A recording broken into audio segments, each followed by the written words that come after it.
just 16 seconds. Super Bowl champion quarterback Russell Wilson of the Seahawks on hand. First quarter, it's Tony Parker, though.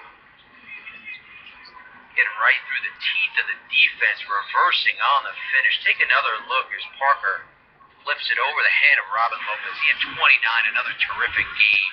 Later in the second quarter, Tim Duncan, nice tip to Boris Diaw, +1. Take another look.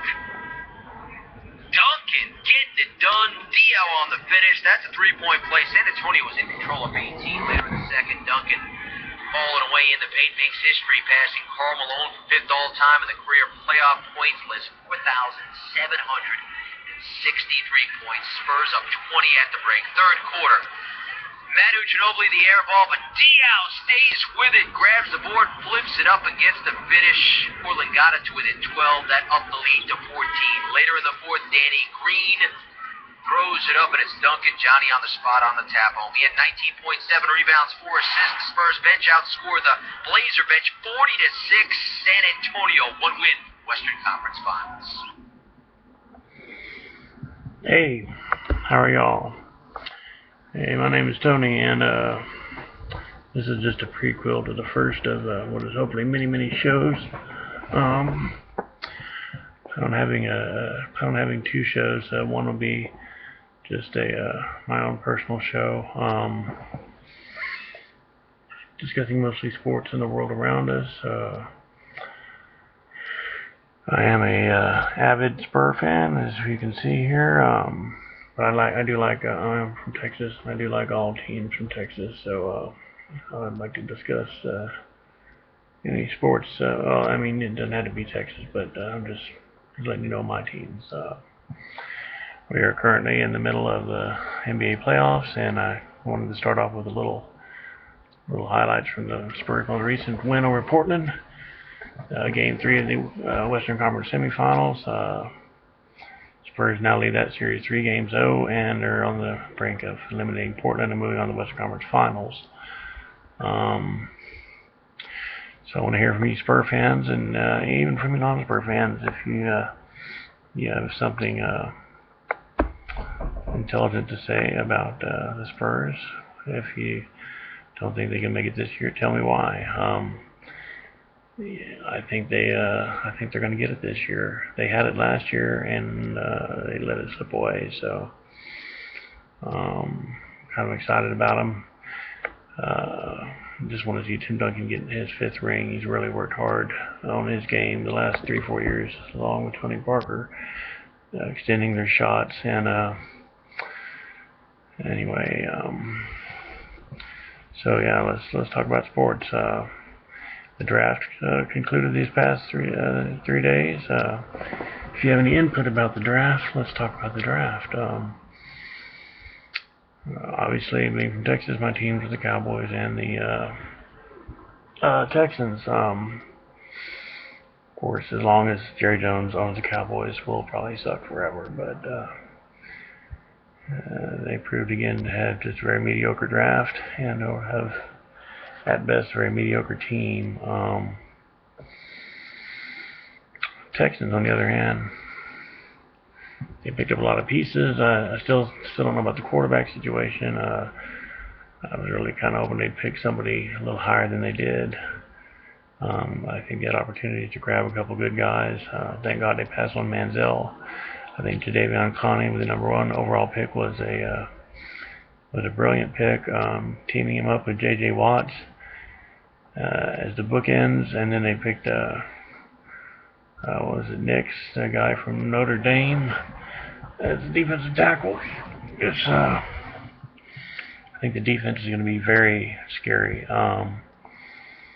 The defense is just going to be, I can only imagine. I'm very excited, but can we score points? This was yet to be seen. We'll have to see what's anyone has any inside information on the Houston Texans quarterback situation. Please post a comment. Let me know. I'd like to know what's going on there.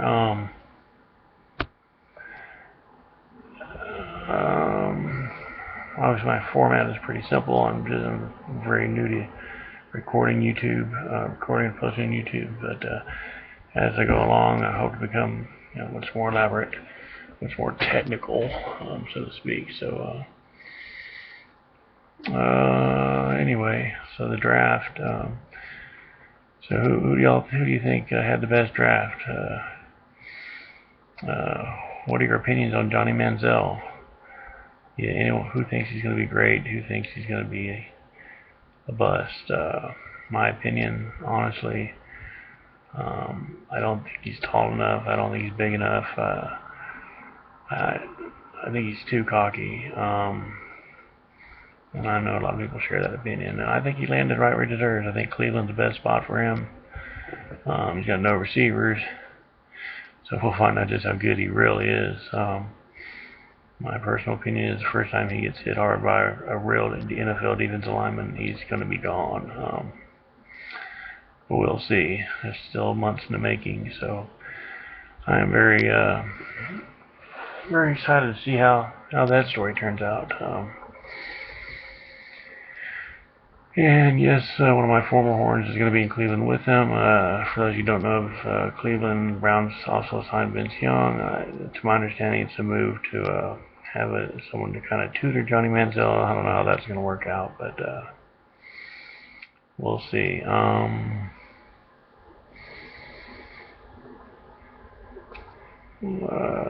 Baseball, what can I say about baseball? My two teams, obviously, are the Astros and the Rangers. The Astros are terrible.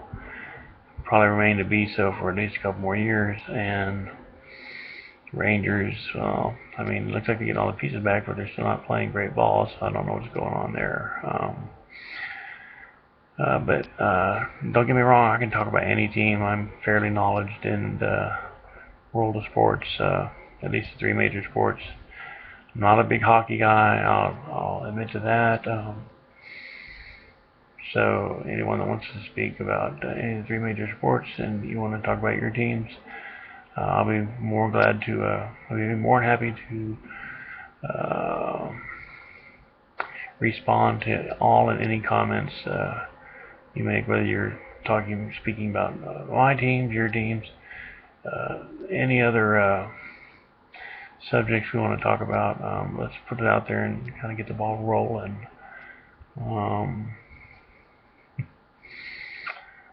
Let's see. Kind of drawing a blank here all of a sudden. Who thinks the Heat are going to repeat? Who thinks the Heat deserved to win last year? I mean, for those of you that watched, all know what all went down in Game 6. Spurs, Parker hits a 3 with 27 seconds to go, seemingly icing it, and everyone thinks it's over. It should have been over. I think Pop should have called a timeout at that exact moment and laid out the plan for the rest of the game, and he didn't.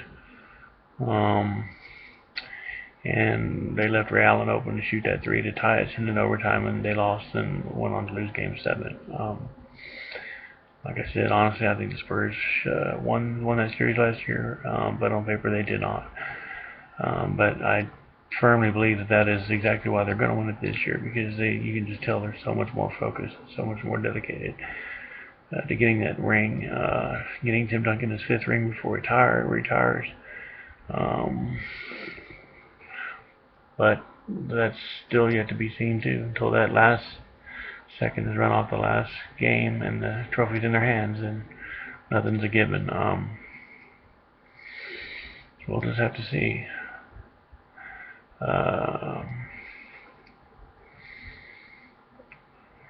What else you want to talk about? Anyone out there going through a weight loss program? I'd be glad to talk about that. I'm just starting one myself. Actually, this is the second time I've started to go down this journey. First time was back in 2005. My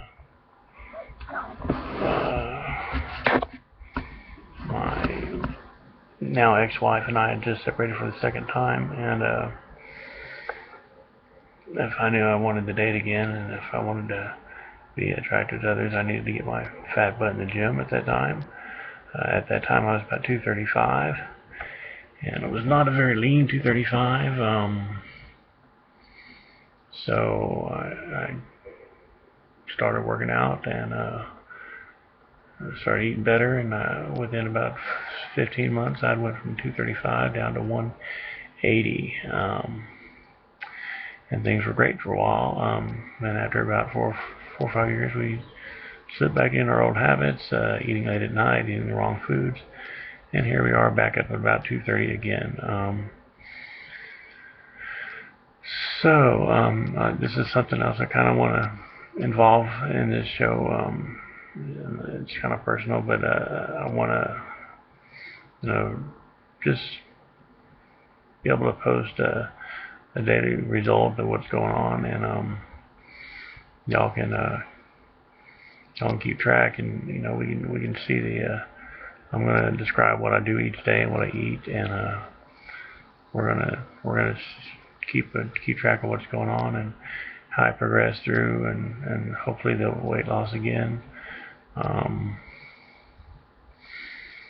It's going to be a little harder this time because I'm a little older, and let y'all in a little secret. I do have Parkinson's. I take medication for it, so that helps, but it does make it a little harder to sustain the workout. So we'll see how that goes. But I think I'm gonna tie this one up. We're sitting about 11 and a half, coming up on 12 minutes. It's plenty long for what's a prequel. I do appreciate your time, and I hope as this rolls along, this becomes much more interesting for you. I think we interact and converse back and forth and have our open sports forum discussions that I think y'all enjoy this as much as I will. So it's been great talking to you, and I hope to talk to you again tomorrow. Have a great day. Peace.